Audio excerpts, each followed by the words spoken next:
video saya.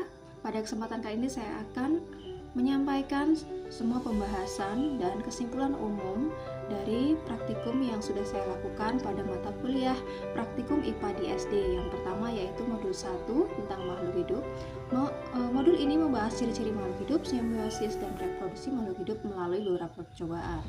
Hasil percobaan pertama menunjukkan bahwa makhluk hidup memiliki ciri-ciri dasar seperti bergerak dan merespon rasa, bernapas, membutuhkan makan, tumbuh dan berkembang, serta berkembang biak.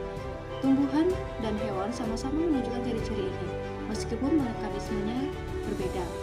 Tumbuhan merespon rasa dengan pertumbuhan arah tertentu, bernapas melalui stomata atau lensi sel, dan membuat makanan sendiri melalui fotosintesis. Hewan bergerak bebas, bernapas dengan organ khusus dan memperoleh makanan dari organisme lain. Percobaan kedua mengamati simbiosis parasitisme.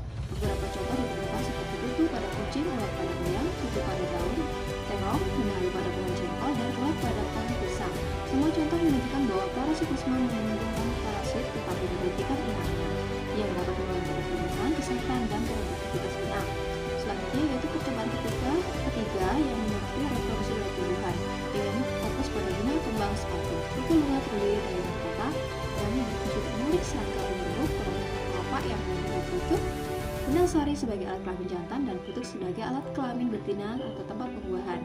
Ovarium berisi bakal biji yang berkembang menjadi biji setelah pertumbuhan, sedangkan tangkai menyalurkan air dan nutrisi ke seluruh bagian bunga. Secara keseluruhan, pengamatan dari ketiga percobaan menegaskan bahwa semua makhluk hidup memiliki ciri-ciri dasar kehidupan, dapat berinteraksi dengan organisme lain, dan berkembang biak melalui struktur reproduksi khusus.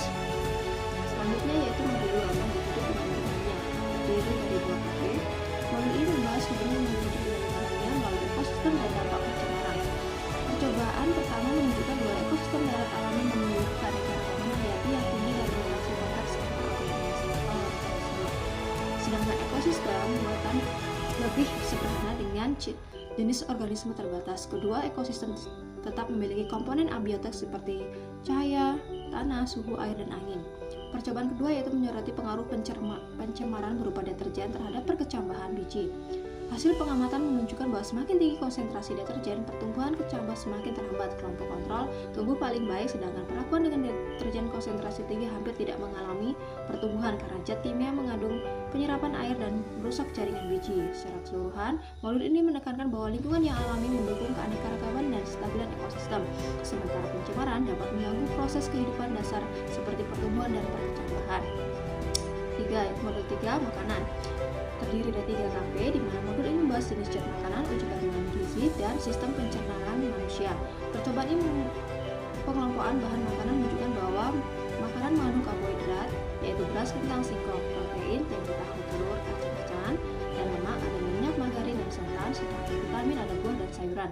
Hasil ini menekankan pentingnya konsumsi makanan seimbang untuk memenuhi kebutuhan nutrisi. Uji karbohidrat dengan melakukan medium menunjukkan bahwa makanan seperti pisang, nasi, biskuit, tepung terigu, dan kentang positif mengandung alum, berubah warna menjadi ungu keluar, sedangkan apel, tahu, margarin, dan gula pasir negatif. Metode ini efektif untuk mendeteksi karbohidrat kompleks. Sistem pencernaan manusia bekerja secara berurutan, mulut, kemudian ada lambung, usus halus, dan ada usus besar, kemudian ada akhirnya pembuangan melalui rektum dan anus. Selanjutnya ada modul 4 mekanika, pada KP 2 gerak, percobaan 1 gerak lurus beraturan. Hasil pengamatan pada percobaan gerak lurus beraturan menunjukkan bahwa jarak tempuh bertambah seiring bertambahnya waktu, dan kecepatan benda berada pada kisaran 0,19 sampai 0,20 meter per sekon, menandakan kecepatan yang relatif konstan. Grafik jarak terhadap waktu mengikuti garis lurus yang melintasi dan tampak bahwa jarak berbanding lurus dengan waktu, meski terdapat sedikit perbedaan akibat faktor pelonggaran dan gesekan. Data secara keseluruhan menunjukkan bahwa benar-benar mengalami gerak lurus beraturan.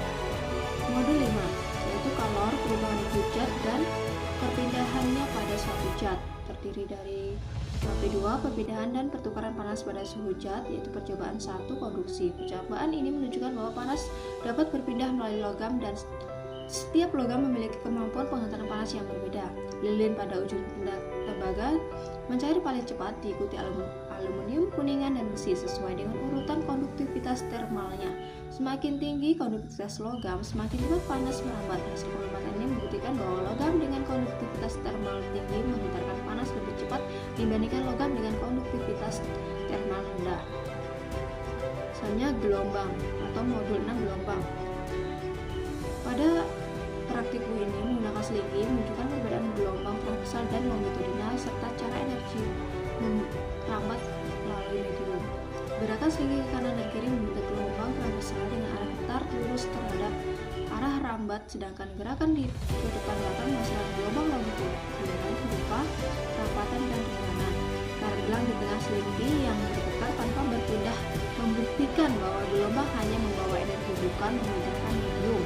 Percobaan juga menunjukkan bahwa elastisitas medium mempengaruhi kejelasan gelombang. Terlihat dari kabel listrik yang kurang menampilkan pola gelombang. Secara keseluruhan, jenis gelombang menentukan oleh arah getarnya dan energi merambat tanpa memindahkan partikel medium. Modul 7 optik terdiri dari 2 KP. Modul ini membahas sifat cahaya, cermin, dan lensa.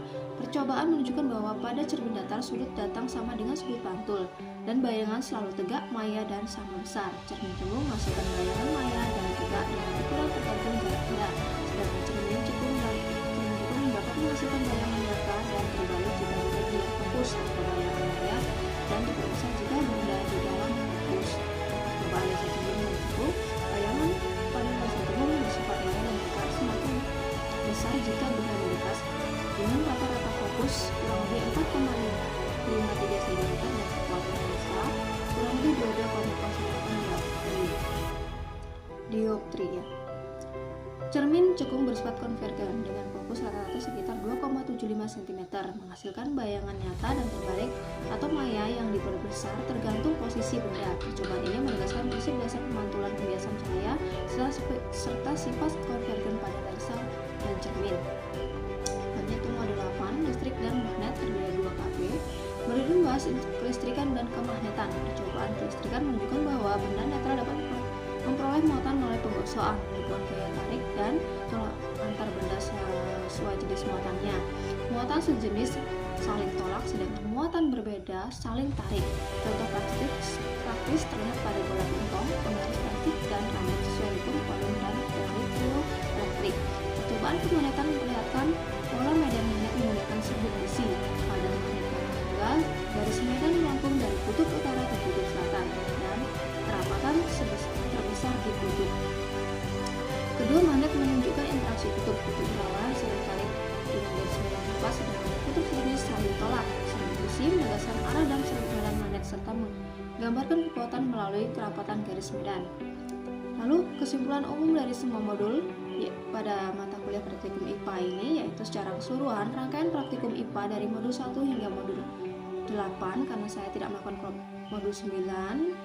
Hal ini karena saya sudah cukup untuk praktikum mandiri, sedangkan pada modul 9 itu adalah praktikum mandiri. Jadi kesimpulannya yaitu memberikan pemahaman mendalam mengenai prinsip-prinsip dasar ilmu pengetahuan alam melalui pengamatan dan percobaan langsung. Modul 1 dan 2 menekankan makhluk hidup dan interaksinya dengan lingkungan, menunjukkan ciri-ciri kehidupan, hubungan simbiosis, reproduksi, keanekaragaman ekosistem, serta dampak pencemaran terhadap pertumbuhan organisme. Modul 3 menyoroti pentingnya nutrisi melalui pengelompokan zat makanan, uji kandungan gizi, dan pemahaman sistem pencernaan manusia. Modul 4 hingga 6 membahas konsep fisika dasar, gerak lurus pelaturan, perpindahan panas melalui konduksi, serta jenis dan sifat gelombang, menekankan hubungan antara energi, medium, dan pergerakan materi. Modul 7 mengilustrasikan sifat cahaya, pemantulan, dan pembiasan serta fungsi lensa dan cermin, menegaskan prinsip optik secara praktis. Terakhir yaitu modul 8 memperkenalkan kelistrikan dan kemagnetan, menunjukkan cara muatan listrik terbentuk, interaksi muatan, serta pola dan kekuatan magnet.